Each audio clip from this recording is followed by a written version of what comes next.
میرے محترم ناظرین، آج کے پروگرام کا عنوان ہے کہ پاکستان میں جس کا نام لوگوں نے رکھا ہے مملکت خدا داد، کون سا ملک ہے جو خدا داد نہیں ہے؟ سب ملک خدا داد ہے۔ اب اگر ہم پاکستان کی تاریخ بتا دیں کہ اس ملک کو بننا بھی چاہیے بھی تھا کہ نہیں چاہیے تھا، شاید بہت سارے لوگ ہم سے ناراض ہو جائیں، لیکن ہمیں اتنی لوگوں کی ناراضگی کی اتنی پرواہ نہیں ہے، لیکن کیونکہ وہ دینی مسئلہ نہیں، اس کی طرف نہیں جاتے۔ بہرحال اس مملکت میں وہاں پہ قانون پاس ہوا ہے، پاس ابھی تک نہیں ہوا کیونکہ صدر نے اس پہ دستخط کرنا، وہ مجھے نہیں لگتا کہ صدر دستخط نہیں کریں گے، اور یہ قانون بن کے رہ جائے گا۔ اور اس قانون کی روح سے آپ صحابہ کی جو اس کے لیے ڈس رسپیکٹ، بے احترامی کریں، یا ازواج نبی صلی اللہ علیہ وآلہ وسلم کی بے احترامی کریں، یا اہل بیت علیہ السلام کی بے احترامی کریں، تو آپ کو کتنے سال کی سزا ہوگی۔ تو یہ قانون یہ تو بننے والی ہے۔ تو اس کے متعلق شیعہ کمیونٹی میں بہت تشویش پایا جاتا ہے، اور ہم دیکھتے ہیں کہ شیعہ علماء جو ابھی تک اس مسئلے پہ ان سے کوئی اتنا قانون بننے سے پہلے وہ حرکت کرتے ہیں، قانون بننے سے پہلے ان کی اتنی حرکت نہیں تھی، لیکن ابھی جب صدر نے دستخط کرنے لگا ہے تو ان میں کچھ جوش و خروش آیا ہے۔ تو آج کے پروگرام کا عنوان ہے اس قانون کے متعلق، جو ابھی قانون نہیں ہے، ایک مسودہ قانون ہے، ایک تجویز ہے قانون کی، اس کے متعلق یہ بات کریں کہ اس کے اسباب کیا ہیں، اس کے راہ حل کیا ہیں، ٹھیک ہے نا۔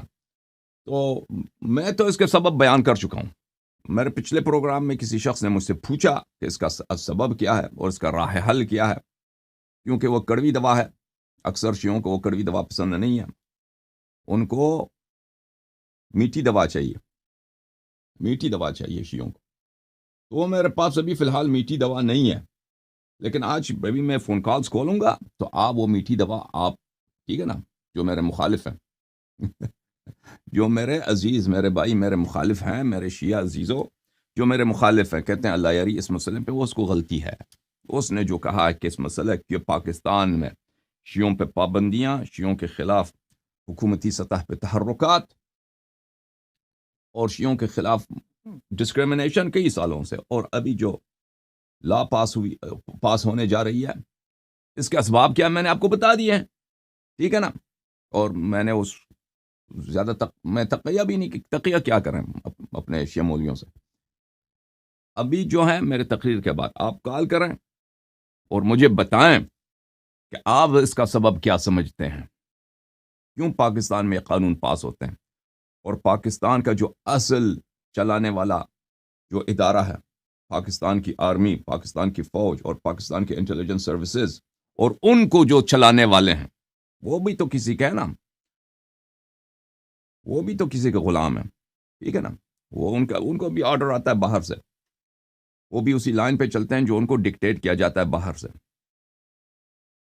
تو وہ لوگ کیوں ایسے ان کے کیوں مفاد میں ہے کہ ایسے قوانین پاس کیے جائیں؟ میرے پاس اس بات کے اسباب بھی بہت سخت ہیں، وہ کڑوے ہیں، اور اس کے دوا بھی کڑوا ہے، تو وہ آپ کو پسند نہیں ہے میرے محترم ناظرین۔ تو بہرحال وہ آپ پھر مجھے بتا دیں، آپ مجھے سکھا دیں، وہ میں آپ کو جب کالز کھول دوں گا تو آپ مجھے سمجھا دیجیے، ٹھیک ہے نا۔ اچھا، یہ کتاب ہے الروضہ من الکافی۔ میرے محترم ناظرین، ہمارا کام کیا ہے میرے محترم ناظرین؟ میں آپ کو دین حق بتاؤں گا جہاں تک مجھ سے ہو سکتا ہے، جہاں تک میرا محدود علم ہے، میں آپ کی خدمت میں یہ احادیث اہل بیت علیہم الصلاۃ والسلام، حالانکہ آپ لوگوں کا موقف مجھے پتہ ہے، آپ لوگوں کا موقف کیا ہے، ہمیں حدیث نہیں سمجھ آ سکتی۔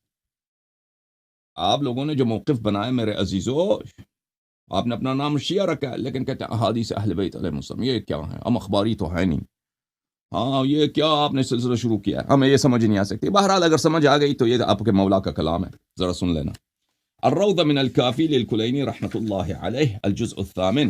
یہاں پہ ملاحظہ فرمائیے، یہاں پہ ایک خطبہ ہے میرے آقا، میرے سید، میرے مولا، صفحہ نمبر 386 میں میرے مولا امیر المؤمنین علیہ السلام، خطبۃ لامیر المؤمنین علیہ السلام۔ اسی خطبے میں آگے 2-3-4 صفحوں کے بعد یہ فقرے آتے ہیں میرے عزیز، صفحہ نمبر 390 میں یہ فقرات ہیں، ملاحظہ فرمائیے۔ وَعْلَمُوا، اے میرے شیعو جان لو، جان لو، وَعْلَمُوا، لیکن آپ کو تو سمجھ ہی نہیں آ سکتی، میں کیا کروں؟ اور بھائی ان کے علماء نے ان کو سمجھا دیا، ان کو برین واش کیا ہے کہ حدیث آپ کو سمجھ نہیں آ سکتی. ان کو سمجھا بھی دیں پھر بھی نہیں سمجھ آ سکتی. اور کیا تماشا تم لوگوں نے بنایا ہے. آپ لوگوں پہ قانون کیوں پاس نہ ہو آپ کے خلاف قانون، جب آپ نے خود اپنے ماتم پہ لکھ دیا کہ ہمیں کچھ سمجھ نہیں آ سکتی. ہمیں بتا بھی دیں ہم ایسے قوم ہے سمجھ نہیں آ سکتی ہمیں. تو جب آپ کو کچھ ہی سمجھ نہیں آ سکتی، جب آپ نے خود اپنے ماتھے پہ اپنے پیشانی پہ لکھ دیا کہ حیوان، انسان نہیں حیوان، عقل نہیں ہماری، ہمیں سمجھ نہیں آ سکتی، تو پھر آپ سے حیوانوں جیسا برتاؤ آپ کے دشمن کیوں نہ کریں؟ دشمن سے کیا تم نے توقع کرنا ہے؟ وہ آپ کو اپنے آنکھوں پہ بٹھا دیں. جب تم خود اہل بیت علیہ الصلوۃ والسلام کہ تم نے یہ بے وفائی کی ہے، تمہارے علماء نے یہ بے وفائی کی ہے، کئی سو سالوں سے تمہیں بتا رہے ہیں کہ کیا تمہیں حدیث اہل بیت علیہ السلام نہیں سمجھ آ سکتی، اس کے اتباع نہ کرنا، اخباری بن جاؤ گے. اخباری کیا چیز ہے؟ آج تک تم نے مجھ سے سنا ایک کلمہ کہ میں اخباری ہوں یا میں اخباریوں کی دفاع کروں؟ او بھائی، دین ایک ہے.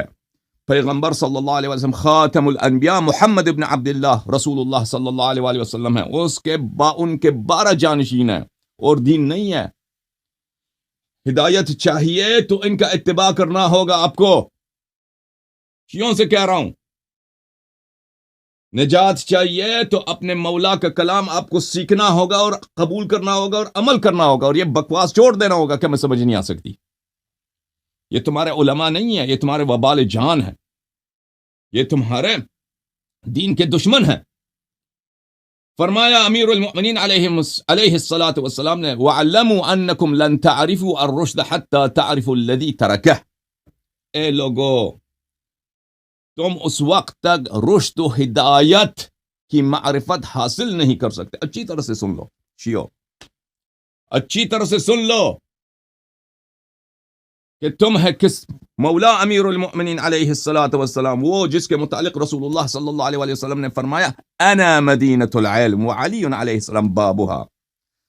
اللہ کی جانب سے جتنی ہدایت آئی ہے اس کا ایک گیٹ ہے، ایک دروازہ ہے، ایک ٹیچر ہے، اس کا ایک معلم ہے، ایک لسان ہے، ایک اسپوکس مین ہے. وہ کون ہے؟ وہ سید المسلمین یعصوب الدین قائد الغر المحجلین امیر المؤمنین اسد اللہ الغالب مطلوب کل طالب علی ابن ابی طالب صلوات اللہ وسلامہ علیہ وارواحنا له الفدا. انہوں نے فرمایا یہ جان لو کہ تم اس وقت تک ہدایت پا ہی نہیں سکتے، تم اس وقت تک ہدایت نہیں پا سکتے. کب تک؟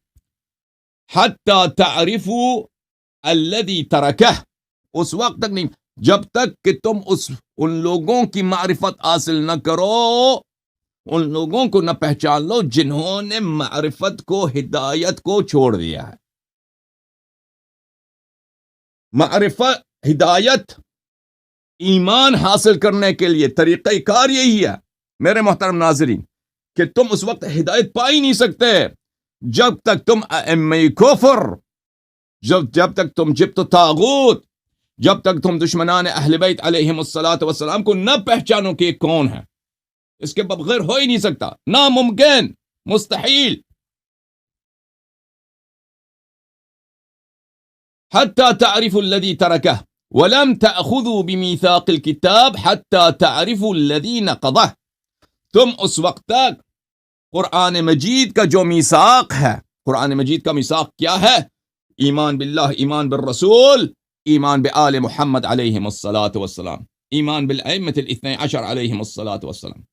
تم اس وقت تک اس میثاق میں نہیں آ سکتے جب تک تم یہ نہ پہچان لو، معرفت حاصل نہ کرو کہ کن لوگوں نے اسی میثاق کو توڑ دیا تھا، کن لوگوں نے اسی میثاق کو، اسی پیکٹ کو وائلیٹ کیا تھا، نقض کیا تھا.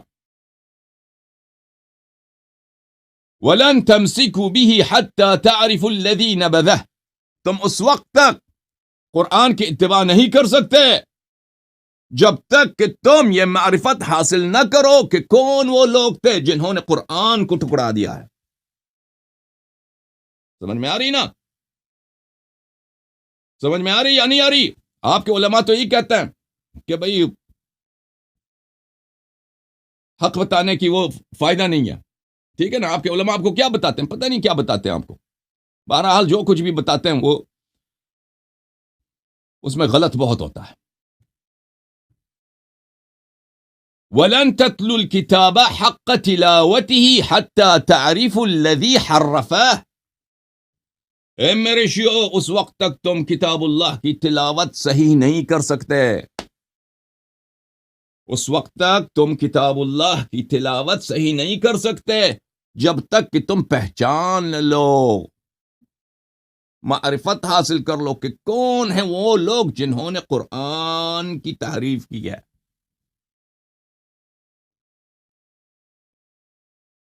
وَلَن تَعْرِفُوا الضَّلَالَةَ حَتَّى تَعْرِفُوا الْهُدَى.